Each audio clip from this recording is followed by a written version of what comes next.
Hey folks, what's going on? I wanted to make a little video about practice habits, specifically about having a journal. It's one of those things that piano teachers tell their students that they should have, and I think very few of us end up actually doing it. And I think the reason is because we think it's got to be more complicated than it needs to be. So I want to show you my journal and I'll talk it through a little bit and I'll show you the system that I've worked out for myself and maybe that'll help you work out a system for yourself. All right, so this is my journal. It's just, I have a bunch of these old music dictation books sitting around. My grandma used to pick these up for me back in the day from Value Village or wherever. And so it doesn't have to be a big binder or anything. It can just be something simple like this. Now here's my regimen. So let's check it out. So there's the date, March 23rd, 2020.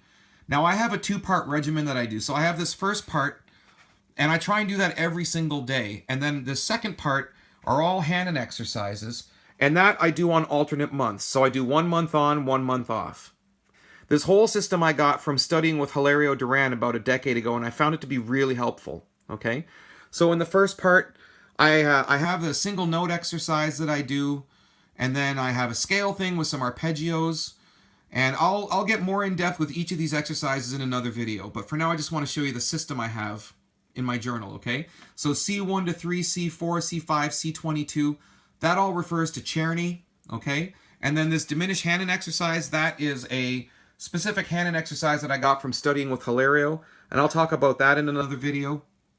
So what we see here is I have like a shorthand form for all of these exercises, and then next to that you see the tempo, right? So those are my tempo markings, and if you see a check mark next to something, what that is for me is that's a reminder for myself the next day. If I do an exercise and I feel really good about how it went, that's when I'll bump up the tempo the next time I sit down to practice. So when I do Czerny 1 through 3 tomorrow, it'll be, instead of 155, it'll be 160. Czerny 4 will be 110. And every once in a while, an exercise will get bumped up. But the thing I want to emphasize is that when I'm practicing, it's not about how fast I play. I care about how well I play. So it's more about the connection I'm getting to the instrument, the control over my sound, and that sort of stuff. So the tempo is just a side effect, okay? That's like a side effect of hopefully good technique. So all of this stuff, it's not really a race, and if something stays the same tempo for a long time, I don't really mind, because it's more about just doing something consistent every day rather than trying to rush through or get to some kind of an end goal, okay? So that's the first part. I have my exercises, the tempo markings, and down here, this is all the hand and stuff that I do, okay? Now, we see something, I circled this one. I circled for exercise 46. My fourth finger on my left hand was giving me some grief today. So I circled that. I must have just recently bumped that up to 125. So I have to either move that back to 120, or more likely I'll end up splitting the difference tomorrow, because I think that's a trill exercise and it's kind of messing with my left hand a little bit. But the main thing is to have a system. If it makes sense to you, you're the only person that needs to see this. So as long as it makes sense to you, it's cool. It doesn't have to be complicated to be good. It just has to be good, okay?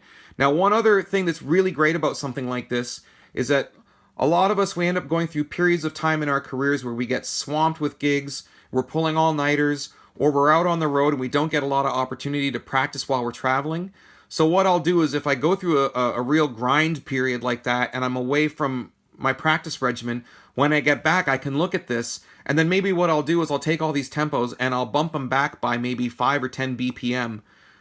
And within about a week or so, I end up building back up to where I was, and I feel a really good connection to my instrument again. So I think it's a really great thing to have a journal. It's helped me out a lot. And if you come up with a system that works for you, I think it could help you too. So get that journal going and keep a record of your practice, and yeah, keep pushing forward. See you next time. Peace.